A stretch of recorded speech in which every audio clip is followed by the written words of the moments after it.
नमस्कार। वीडियो की सिंक में देखते हैं राज्य व्यवस्था। ये पीटी स्पेशल है, भारत की राज्य व्यवस्था जो कि बेस्ड ऑन माइंड मैप पर है। और यह लेक्चर देखें तो उत्तर प्रदेश लोक सेवा आयोग द्वारा आयोजित समीक्षा अधिकारी सहायक समीक्षा अधिकारी पुनर्परीक्षा 2023 के लिए अति महत्वपूर्ण साबित हो सकता है। यानी भारत की राज्य व्यवस्था जो हम देख रहे हैं वह बेस्ड ऑन माइंड मैप पर है और इसी पर आधारित जो नोट्स है, यानी बेस्ड ऑन माइंड मैप पर आधारित जो नोट्स है वो इंडियन ज्योग्राफी, वर्ल्ड ज्योग्राफी पर महत्वपूर्ण लेक्चर बना के चैनल पर अपलोड कर दिए गए हैं। आप इस चैनल को सब्सक्राइब करके वीडियो को लाइक करके सारे लेक्चर को देख सकते हैं। और माइंड मैप पर आधारित यानी बेस्ड ऑन माइंड मैप पर जो इंडियन हिस्ट्री के भी महत्वपूर्ण लेक्चर बनाकर अपलोड कर दिए गए, जिसके अंतर्गत देखें तो ancient Indian history, middle Indian history और मॉडर्न इंडियन हिस्ट्री पर महत्वपूर्ण लेक्चर बना के चैनल पर अपलोडेड हैं। आप इस चैनल पर जाकर के चैनल को सब्सक्राइब करके वीडियो को लाइक करके सारे लेक्चर को देख सकते हैं। तो इसमें नया जो माइंड मैप देखते हैं वो भारत की राज्य व्यवस्था को देखते हैं, यानी पीटी स्पेशल है। तो इसमें देखते हैं यह आपका जो है यानी राज्य व्यवस्था माइंड मैप पर आधारित देखते हैं। इसमें इंडेक्स को देख लेते हैं और ये ध्यान दें कि आगामी सभी प्रतियोगी परीक्षाओं के दृष्टिकोण से अति महत्वपूर्ण साबित हो सकता है, जिसके अंतर्गत उत्तर प्रदेश लोक सेवा आयोग द्वारा ही आयोजित अपर पीटी एग्जाम 2025, 71वें बीपीएससी पीटी एग्जाम, इसके अलावा आरपीएससी, जेपीएससी, एमपीएससी, यूपीपीएससी यानी संघ लोक सेवा परीक्षाओं के लिए, एसएससी परीक्षाओं के लिए पीटीपीएससी द्वारा आयोजित पेड 2025 के लिए, साथ ही शिक्षक भर्ती के लिए विषय वाइज भी महत्वपूर्ण हो सकता है। इसके इंडेक्स में देखें जो महत्वपूर्ण टॉपिक है ये देखें तो कुल मिलाकर 15 टॉपिक इसके अंतर्गत कवर की गई हैं। यानी 15 टॉपिक में जो है ये भारत की राज्य व्यवस्था को नोट्स के माध्यम से जो सिलेबस है अकॉर्डिंग टू सिलेबस आप यूपीएससी यानी उत्तर प्रदेश लोक सेवा आयोग की जो परीक्षाएं जिसमें अपर पीटी एग्जाम आरओ है उसके लिए सिलेबस के अकॉर्डिंग है। साथ ही एसपीएससी राज्य लोक सेवा आयोग की जो भी परीक्षाएं हैं उसके सिलेबस में ये निहित हैं। तो इसमें टॉपिक को यदि हम देखें तो पहला टॉपिक जो है भारत का संवैधानिक विकास यह है और इसी में संविधान सभा इन प्रक्रिया का स्रोत इसमें दिया गया है। दूसरी टॉपिक संविधान के अनुसूची अनुभाग है। तीसरे में राष्ट्रीय प्रतीक, चौथे में देशी रियासतों का विलय, संघ व राज्य क्षेत्र है। पांचवें प्रस्तावना और नागरिकता है। छठे में देखें मूल अधिकार, डीपीएसपी और कर्तव्य शामिल हैं इस टॉपिक में छठे में। सातवें में संसदीय व्यवस्था और संघीय कार्यपालिका। आठवें में वरीयता क्रम और संसद है। नौवें में देखें तो ये कार्यपालिका दी गई है। 10वें में पंचायतें और नगर पालिकाएँ दी गई हैं। 11वें में केंद्र राज्य संबंध और आपातकाल दिया गया है और 12वीं टॉपिक संवैधानिक संस्थाएं हैं। 13वीं टॉपिक गैर संवैधानिक संस्थाएं और 14वीं टॉपिक जो इसमें है संविधान संशोधन और आखिरी टॉपिक इसमें न्यायपालिका के बारे में दिया गया इस नोट्स में। तो चलिए इस लेक्चर को जल्दी शुरू करते हैं। इसमें देखें तो भारतीय संविधान के विकास के ऐतिहासिक पृष्ठभूमि को समझते हैं। इसमें कुछ अलग से जोड़ने का प्रयास नहीं करेंगे, जो इसमें नोट्स में दिया गया उसी पर संक्षेप में विस्तृत सहित यानी इसमें जो दिया गया है उसको समझने का प्रयास करते हैं, क्योंकि ये सिलेबस के अकॉर्डिंग बनाया गया है। देखें ब्रिटिश ईस्ट इंडिया कंपनी ने 1765 ईस्वी में बंगाल, बिहार और उड़ीसा के दीवानी अधिकार प्राप्त करने के बाद संवैधानिक विकास की प्रक्रिया प्रारंभ की, ताकि ब्रिटिश साम्राज्य का विस्तार भारत में धीरे धीरे किया जा सके। यानी कब से हुई और कहाँ से दीवानी अधिकार प्राप्त करने के बाद ये हुआ, ये याद रखना एग्जाम दृष्टिकोण से। यानी पूछ सकता है भारत में संवैधानिक विकास की ऐतिहासिक पृष्ठभूमि कहाँ शुरू होती है, तो 1765 से होती है, जिसमें बंगाल, बिहार, उड़ीसा का दीवानी जो अधिकार प्राप्त होता है।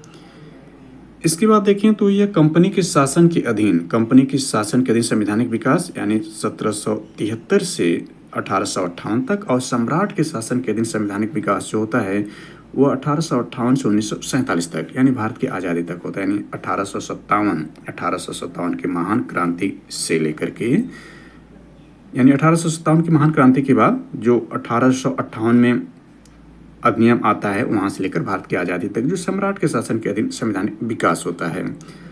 हालांकि इसमें देखें 1935 के अधिनियम में जो है वायसराय को पुनः समाप्त कर दिया गया था और गवर्नर जनरल बना दिया गया था। इस पर हम विस्तार चर्चा हिस्ट्री में कर चुके हैं। और यहाँ पर हम देखें तो 1765 में देखें 1757 में यानी 1757 में देखें 1757 जो प्लासी का युद्ध वहाँ से शुरू ये विकास गाथा होती, और 1764 में जो बक्सर के युद्ध के बाद इलाहाबाद की जो दो संधियाँ होती है, एक जो है वह अवध के नवाब के साथ और एक जो है मुगल सम्राट के साथ, उसमें विस्तार चर्चा कर चुके हैं। उसी के बाद ये सारे घटनाक्रम शुरू होते हैं।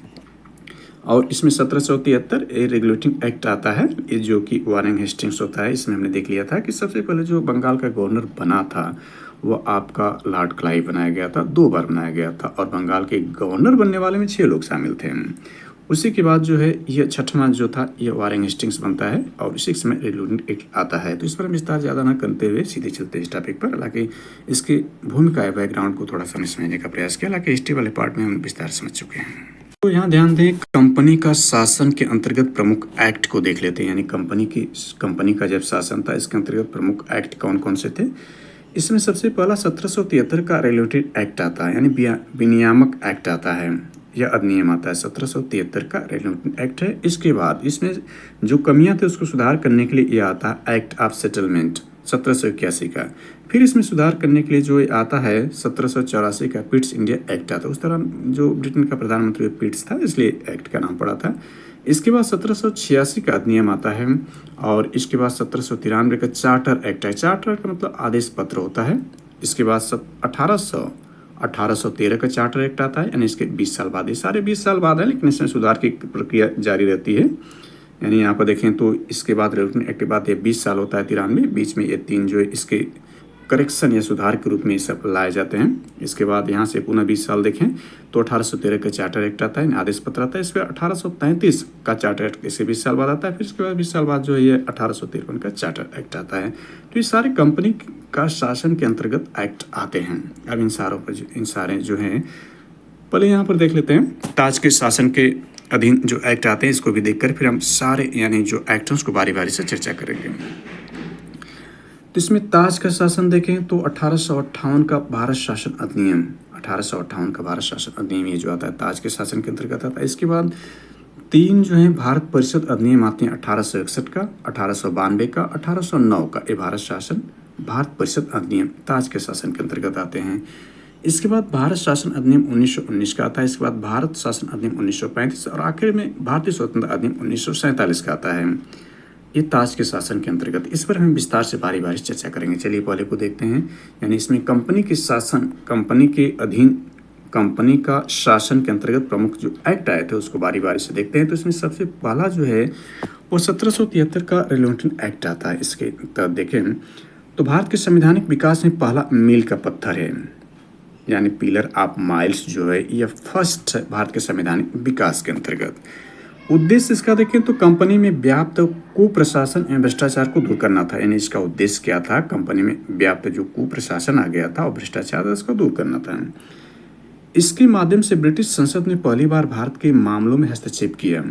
यानी इससे पहले ब्रिटिश संसद जो है भारत के मामलों में हस्तक्षेप नहीं करती थी, क्योंकि देखिए शुरू में जो कंपनी 1600 में स्थापित की गई थी महारानी एलिजाबेथ के समय में। उस दौरान भारत में जो शासन था मुगल सम्राट अकबर द ग्रेट था। उस दौरान कंपनी में जब इसकी स्थापना की गई तो इसमें 217 साझेदार थे, क्योंकि ये शेयर आधारित कंपनी थी। तो इसमें इससे पूर्व जो है ब्रिटिश संसद जो है वह कंपनी के भारत के मामलों में हस्तक्षेप नहीं करती थी, लेकिन ये पहली बार हस्तक्षेप करना शुरू किया और कंपनी के प्रशासनिक और राजनीतिक कार्यों को मान्यता दी। इस एक्ट के समय इंग्लैंड के पीएम लॉर्ड नॉर्थ है। यह ध्यान देना है कि जब रेगुलेटरी एक्ट लाया गया तो उस दौरान जो इंग्लैंड का पीएम या प्रधानमंत्री कौन था, वह लॉर्ड नॉर्थ था। मुख्य बातें, मेन बातों को इसमें जल्दी से देखते हैं। तो भारत में केंद्रीय प्रशासन की नींव रखी गई। भारत में केंद्रीय, ध्यान देना है, सेंट्रल एडमिनिस्ट्रेशन की नींव यहीं से पड़ी थी रेगुलेटरी एक्ट से। बंगाल का गवर्नर अब बंगाल का गवर्नर जनरल कहलाने जाने लगा। यानी इस एक्ट के दौरान बंगाल का गवर्नर जनरल जो था, यानी बंगाल का जो गवर्नर था, बंगाल का गवर्नर अब बंगाल का गवर्नर जनरल कहलाया। तब बम्बई और मद्रास के गवर्नर इसके अधीन रखे गए। यानी बंगाल का गवर्नर उस दौरान कौन था, यानी छठा जो था वह वारेन हेस्टिंग्स था। तो वह बंगाल का देखें तो अंतिम गवर्नर साबित हुआ और बंगाल का प्रथम गवर्नर जनरल बना इस एक्ट के तहत। और गवर्नर जनरल का कहने का आशय हुआ उस दौरान तीन जो प्रांत थे, जिसमें देखें तो मुंबई, मद्रास और कलकत्ता थे। तो यह मुंबई और मद्रास के गवर्नर को इसके अधीन कर दिया गया था बंगाल के गवर्नर को बंगाल गवर्नर जनरल बनाने के बाद। इसके बाद देखते हैं तो बंगाल का प्रथम governor general Lord Warren Hastings 20 अक्टूबर 1773 को बना।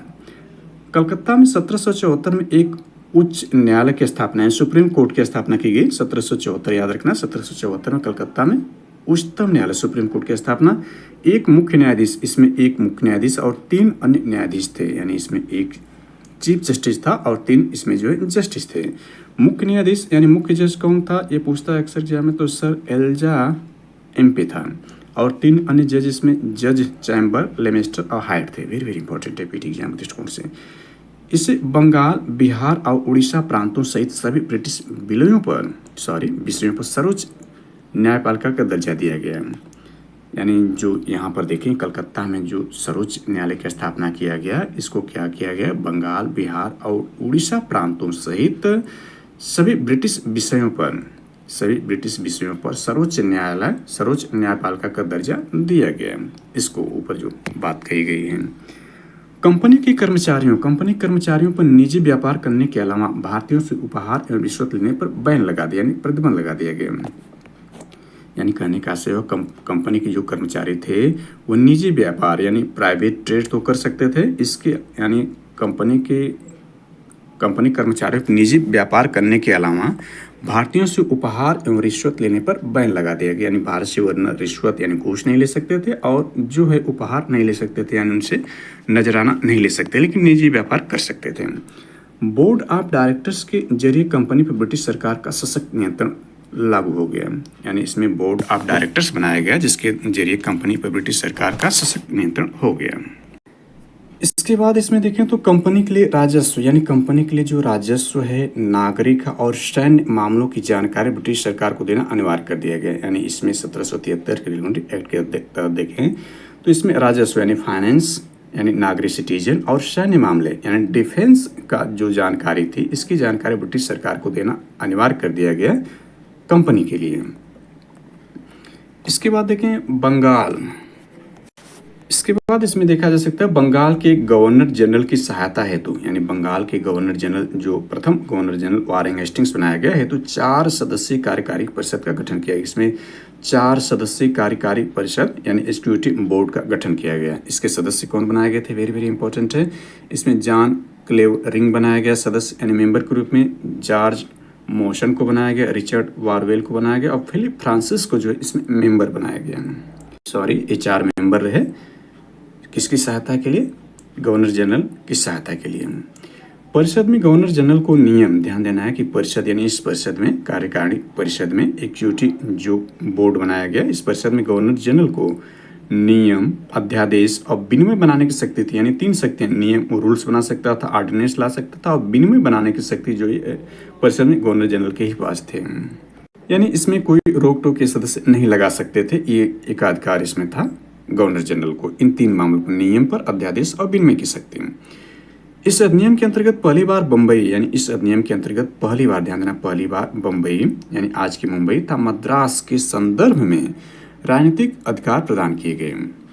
यानी पहली बार इसमें बम्बई था मद्रास के संदर्भ में राजनीतिक अधिकार प्रदान किया गया 1773 के रेगुलेटरी एक्ट के तहत। इसके बाद अगला एक्ट देखते हैं, एक्ट ऑफ सेटलमेंट 1781 आता है। यानी ये इसमें सुधार के लिए लाया गया था रेगुलेटरी एक्ट में जो खामियां थी, तो इसको देखते हैं। रेगुलेटरी एक्ट की खामियों को दूर करने हेतु 5 जुलाई, कब लाया गया, 5 जुलाई 1781 को पारित किया गया।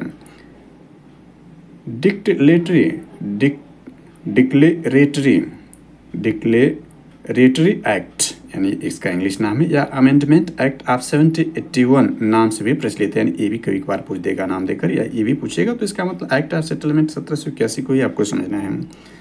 लाने का मुख्य उद्देश्य यानी मेन टारगेट क्या था, सुप्रीम कोर्ट और गवर्नर जनरल की बीच शक्तियों का संतुलन। पहले एक्ट में सुप्रीम कोर्ट की भी स्थापना कर दी गई, गवर्नर जनरल को भी काफ़ी अधिकार दिए गए, उन दोनों की शक्तियों में टकराव होने लगा।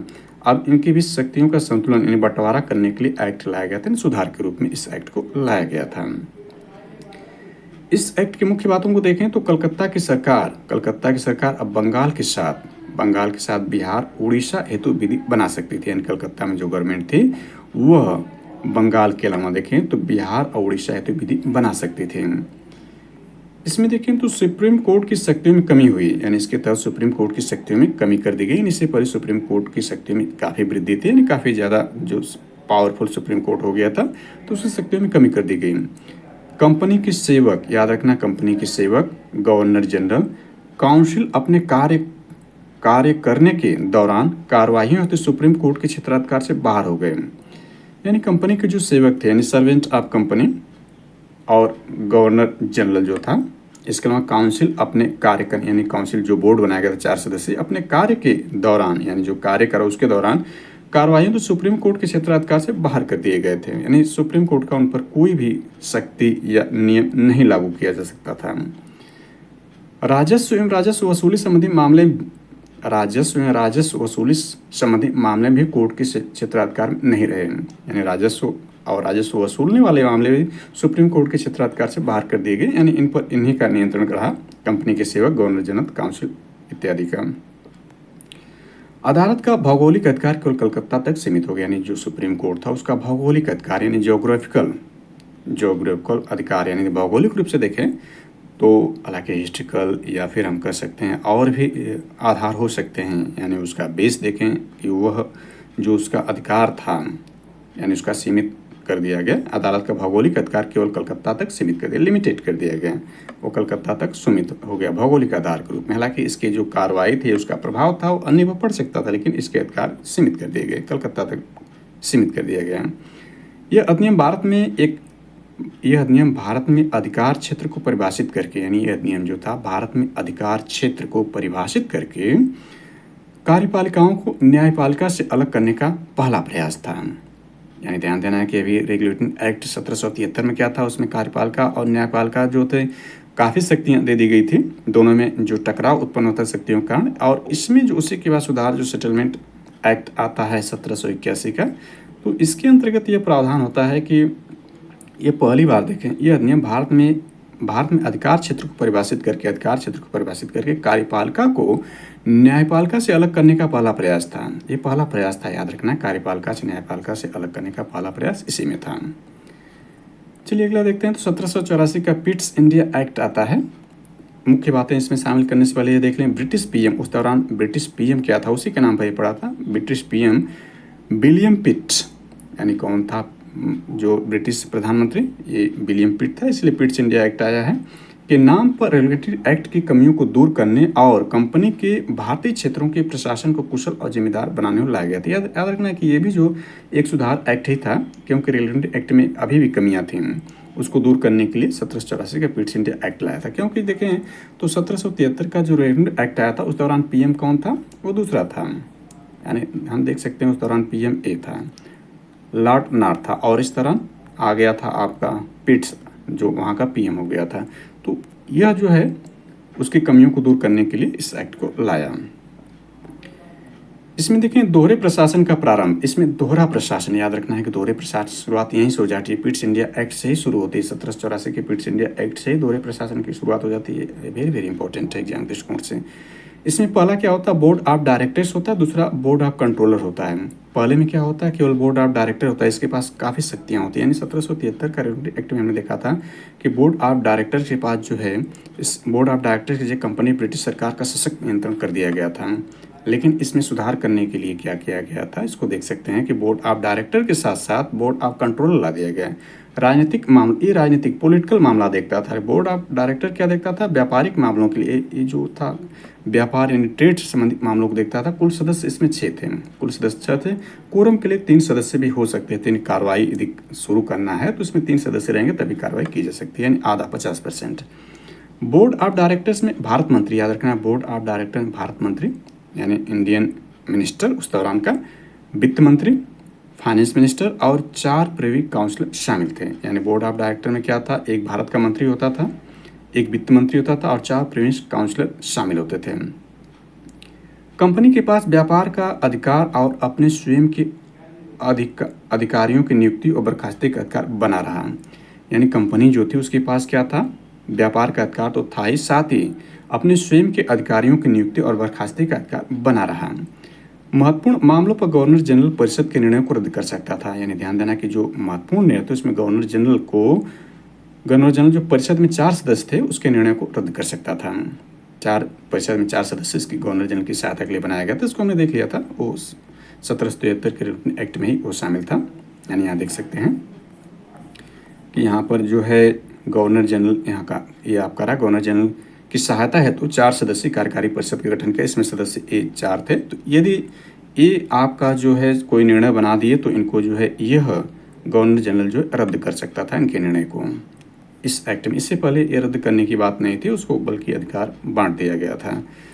तो यहाँ पर देख सकते हैं कि यह जो है गवर्नर जनरल यानी महत्वपूर्ण मामलों गवर्नर जनरल परिषद के निर्णय को रद्द कर सकता था। गवर्नर जनरल भारत में सभी ब्रिटिश सैनिकों का कमांडर इन चीफ बनाया गया। यानी इसमें देखें, ये देखिए कमांडर इन चीफ जो ये लॉर्ड कॉर्नवालिस के दौरान होता है, क्योंकि लॉर्ड कॉर्नवालिस जब बनता है तो उसमें शर्तें शामिल होती हैं और इसी दौरान पहला कमांडर इन चीफ और गवर्नर जनरल वो लॉर्ड कॉर्नवालिस ही बनता है। हमने हिस्ट्री वाले पार्ट में विस्तार समझ लिया है, इसलिए आप हिस्ट्री वाले पार्ट में जाकर जिसमें सारे हमने बंगाल के गवर्नर जनरल और इसके बाद जो है बंगाल के गवर्नर को हमने देखा 6 गवर्नर थे, इसके बाद 9 जो थे यानी बंगाल के गवर्नर के रूप में 6 लोगों ने सेवाएं दी और 9 जो है बंगाल के गवर्नर जनरल के रूप में सेवाएं दी, 7 जो है भारत के गवर्नर जनरल के रूप में सेवाएं दी और इसके बाद देखें तो जो 17 थे वो वायसराय के रूप में सेवाएं दिए थे। इसके बाद 3 जो है 1735 से एक्ट के बाद पुनः वायसराय को समाप्त करके 3 जो है गवर्नर जनरल के रूप पुनः सेवा देते हैं और एक जो है भारतीय गवर्नर जनरल के रूप में सी राजगोपालाचारी जी सेवाएं देते हैं, जो कि अंतिम गवर्नर जनरल भारतीय गवर्नर जनरल भी शामिल होते हैं। हालांकि स्वतंत्रता के समय जो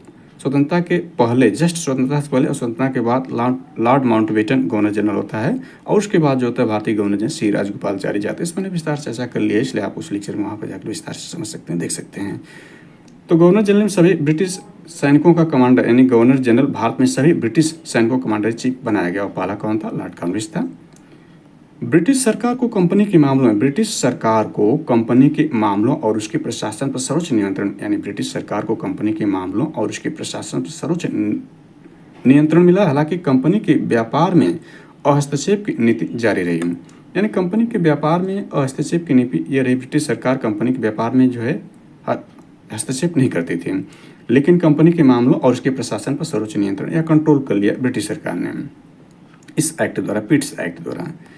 यह पहली बार था जब कंपनी की संपत्ति ब्रिटिश अधिकार दिया गया, यानी पहली बार ध्यान रखना है कि पहली बार था जब कंपनी की संपत्ति यानी कंपनी की जो संपत्ति थी उसे ब्रिटिश अधिकार को दिया गया। पिट्स एक्ट को लागू करने हेतु लॉर्ड कॉर्नवालिस को संसद द्वारा नियुक्त किया गया, यानी याद रखना है कि पिट्स एक्ट लागू हुआ उस दौरान लॉर्ड कॉर्नवालिस जो है बंगाल के गवर्नर जनरल था। एकमात्र अधिनियम जो कि भारतीय मुद्दों के कारण ब्रिटिश सरकार को त्यागपत्र देना पड़ा था, यानी वेरी वेरी इंपॉर्टेंट है ये, जो कि पिट्स इंडिया एक्ट यही है। इस एकमात्र अधिनियम है जो कि भारतीय मुद्दों के कारण ब्रिटिश सरकार को त्यागपत्र देना था, पिट्स को त्यागपत्र देना था। जो ब्रिटेन का प्रधानमंत्री उस दौरान था उसको त्यागपत्र देना पड़ा। एक्ट ने कंपनी के व्यापारिक और राजनीतिक कार्यों को एक दूसरे से अलग कर दिया, यानी इस एक्ट द्वारा क्या हुआ, कंपनी का जो व्यापारिक काम था और राजनीतिक कार्य था दोनों को एक दूसरे से अलग कर दिया गया। द्वैत शासन व्यवस्था की शुरुआत हुई, हमने शुरू में देख लिया। द्वैत शासन का मतलब बोर्ड ऑफ डायरेक्टर्स व्यापारिक मामले हो तो बोर्ड ऑफ कंट्रोल राजनीतिक मामले हो तो किया गया था यह। इसके बाद आपके जो आते हैं वो 1786 का अधिनियम आता है, इसके बाद आदेश पत्र आते हैं क्रमशः। तो 1786 का अधिनियम को देखें, इस अधिनियम ने कॉर्नवालिस को गवर्नर जनरल और कमांडर इन चीफ के तौर पर काम करने की अनुमति दी। यानी 1786 यहाँ पर ये जो है इसमें प्रावधान लाया गया था 1784 में। हालांकि यह जानकारी पिट्स इंडिया एक्ट के मामले में थी और इसी दौरान सरकार भी गिर गई थी इस मामले को लेकर, तो इसी शर्त पर कॉर्नवालिस को ये बनाया गया था 1786 का अधिनियम में। इस अधिनियम में कॉर्नवालिस को गवर्नर जनरल कमांडर चीफ के तौर पर काम करने की अनुमति दे दी गई थी। यानी जस्ट इसके देखें तो 2 साल बाद ये आता है, क्योंकि ये देखें तो 84 में 2 साल बाद ये घटना घटती है। यहाँ पर देखें तो कॉर्नवालिस को भूमि, न्यायपालिका और प्रशासनिक सुधारों की स्थापना करने और ब्रिटिश सेना और प्रशासन को पुनर्गठित करने हेतु जाना जाता है। ऐसे में वो अपनी विशेष जिम्मेदारी पर कार्य कर सके, इसके लिए गवर्नर जनरल को विशेष परिस्थितियों में अपनी परिषद के निर्णय को रद्द करके खुद के निर्णय को लागू करने का अधिकार दिया गया था। यानी याद रखना है कि यह कमांडर चीफ और गवर्नर जनरल दोनों कॉर्नवालिस ही बनाया गया। कॉर्नवालिस को ध्यान रखें कि भूमि, न्यायपालिका और प्रशासनिक सुधारों की स्थापना, इसको हम देखे थे पुलिस का, भारत में पुलिस सेवा का जनक और सिविल सेवा का जनक लॉर्ड कॉर्नवालिस को ही माना जाता है, यानी फादर ऑफ सिविल सेवा इन इंडिया एंड पुलिस सेवा इन इंडिया, यही लॉर्ड कॉर्नवालिस है। लॉर्ड कॉर्नवालिस एकमात्र देखें तो ऐसा वायसराय है जिसका देखें मकबरा जो है उत्तर प्रदेश यानी भारत में है। और भारत में कहाँ है? उत्तर प्रदेश में। उत्तर प्रदेश में कहाँ है? तो उत्तर प्रदेश में 75 जिले में जो सबसे पूर्वी जिला में शामिल है, सबसे पूर्वी जिला से बलिया है। बलिया का जो पड़ोसी जिला है गाजीपुर है। पहले गाजीपुर ही था, वो बाद में बलिया बना। बलिया और गाजीपुर दोनों ही अलग अलग कर दिए गए बाद के समय में। तो जो गाजीपुर में है वहाँ पर इसका मकबरा है।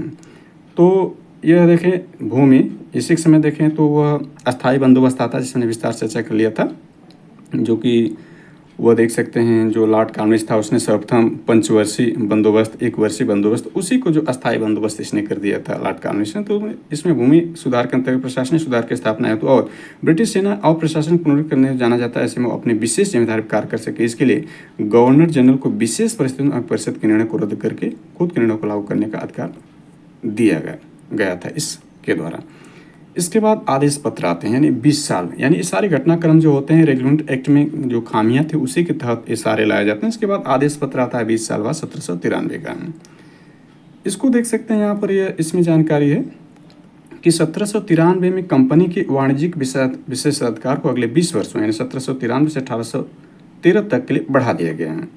यानी जो आदेश पत्र था 1793 का, इसके तहत क्या था, 1793 कंपनी के वाणिज्यिक विशेषाधिकार यानी ट्रेड का जो विशेषाधिकार था उसको अगले 20 वर्षों के लिए बढ़ा दिया गया था। कब से? 1793 से 1813। इसी के बाद 1813 का चार्टर एक्ट आता है।